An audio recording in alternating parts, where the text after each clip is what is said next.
Yoqanın vətəni Hindistandır. Burada müxtəlif bədən hərəkətlərindən, nəfəs texnikalarından və meditasiyadan istifadə olunur. Yoqa sağlamlıqdır və biz hazırda yoqa festivalındayıq. Принимать свои решения от своего внутреннего хаоса. То есть человек в природе либо сбалансирован. Yoqa üzrə tanınmış təlimçi, festivalın təşkilatçısı İlhamə Şirinova tədbirlə bağlı bugün televiziyasına açıqlama verdi. Keçən ilin oktyabrında birincini başladıq. Handa ki biz bir neçə il bundan qabaq dəfələrlə festivallar keçirtmişik. İndiki festivalımızın məqsədi insanları yoqa ilə tanış eləməkdir. Ona görə ki bu festivallarda müəyyən məktəblərin müəllimləri çıxış eləyir, müəyyən dərslər verirlər və hər kəsin, qonaqlarımızın elə imkanı yaranır ki, özlərinə uyğun müəllim seçsin, dərs seçsin, hər hansısa yoqa məktəbin təmsilçiləri ilə ondan sonra məşğul ola bilsinlər, dərslərə gedə bilsinlər və yoqa ümumiyyətlə bizim həyatımızda bir lazımı yer alsın. Yəni məqsəd elədir. O, yoqanın həyatımız üçün önəmindən, vacibliyindən danışdı.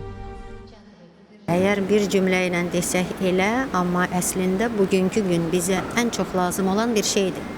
Ona görə ki, insanların beynində stres, həyəcan, hansısa bir fikrin gəzməsi elədir ki, ondan bəzən insanlar bacarmır. Bəs yoqa dərsləri, yoqa təlimləri, yoqada olan nəfəs texnikaları insanlara o imkanı verir ki, özləri özünü stresdən azad edə bilsinlər, özləri öz fikirlərini nizamlaya bilsinlər və həyatda o böyük bir kömək olur. Ona görə ki, biz nə kömək eləyə bilərik? Biz müəllimlər əslində məqsəd tutub onu gəlmişik. Bugün bura ki, insanları yoqa ilə tanış eləyən zaman biz onlara göstərək ki, anti-stres proqramlar var. Bizə qoşulanda, bizlə məşğul olanda onlar hər hansı problemlərini özləri həll edə bilirlər. Həkimə getmədən, dərman içmədən, yerini dəyişmədən, sadəcə bir yerdə oturub bir hansısa nəfəs texnikasını işlədən zaman. Ölkəmizdə yoqa festivalına qatılan Svarqa adlı sistemin yaradıcısı, tanınmış yoqa təlimçisi Dmitri Lapshenov da öz təəssüratlarını bizimlə bölüşdü. Many people practice yoga energy. Bu festival gözəl və heyran edicidir. Çoxlu insanlarla yoqa təlimi keçdik. İştirakçıların enerjisi möhtəşəm idi. İnsanlar səmimidir.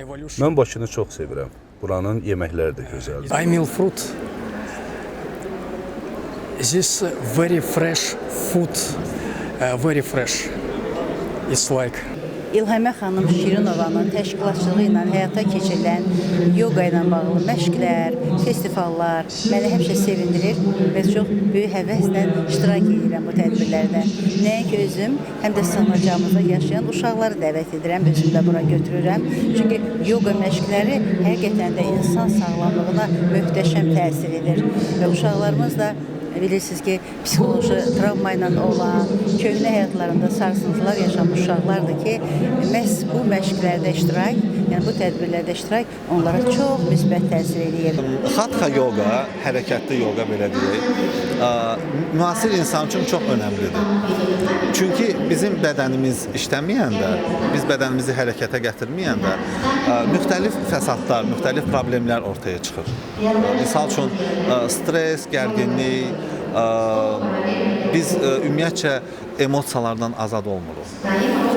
Amma bədən hərəkətli olanda biz daha xoş pozitivə köklənə bilirik. Çünki bədən hərəkət edir, immun sistem, müxtəlif sistemlər başlayırlar çalışmağa, misal üçün endokrin sistem. Təlimçilər meditasiya ilə bağlı suallarımızı da cavablandırdılar. Meditasiya əlbəttə ki, onun bir qoludur. Bilirsiniz, meditasiyada olan insan o sinir sistemini, ümumiyyətcə özünü sakitləşdirir. O çox önəmlidir. Çünki normalda gün ərzində müxtəlif stresli faktorlarla biz rastlaşırıq.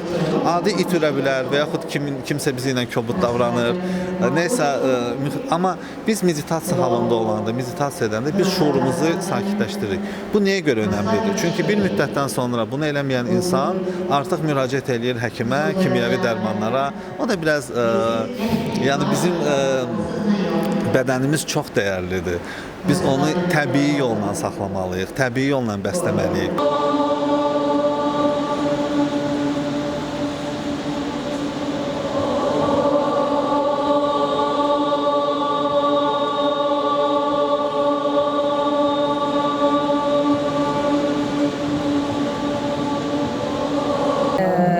festivallar olanda və yaxud Ümid Yeri uşaq sığınacağında İlhamə xanım dərslərə gəlir, davamlı olaraq bizim uşaqlarla yoga keçir. Mən də bir psixoloq olaraq bildirmək istəyərəm ki, yoga özdəki bizim uşaqların bilirsiniz də, yəni psixologiyasında bir balaca travmalarda olduğuna görə həddindən artıq bu uşaqlara çox yaxşı təsir edir. Ona görə biz davamlı olaraq bu dərslərə qoşuluruq. Bugün də gəlmişik bura gözəl balalarımızla. Hazırda Ümid Yeri uşaq sığınacağındakı uşaqların hazırladığı əl işlərini sərgidə görə bilərik və mən o stendə yaxınlaşacağam. Buyurun, gəlin. Güllü Tağıyeva. Biz İlhamə xanımın yoga dərslərinə qatılırıq. Bizim sığınacağa gəlir çoxlar. Bu mənim əl işimdir, bunlar. Nuray Süleymanova. Festivalları bəyəndik, çox gözəl dərslər verir və bizim əl işlərimiz. Mən Rəhimli Sürəyə. Biz yoganı çox xoşlayırıq. İnsanı huzurla doldurur, rahat nəfəs ala bilirik, rahat nəfəs alırıq. Uşaqlarımızın əl işlərini nümayiş etdiririk və eyni zamanda bunların satışını təşkil edirik. Bu gələn gəliri biz yenidən həmin o əl işlərinin düzəldilməsinə lazım olan ləvazimatları alırıq və uşaqlar onları yenidən düzəldir. Yoganın sağlamlığa faydaları ilə yanaşı həyatımızda xüsusi yerdə olması üçün bu tür festivalların tez-tez keçirilməsini arzu edirik. Zeynəb Abbasova, Samir Əliyev, Bugün TV.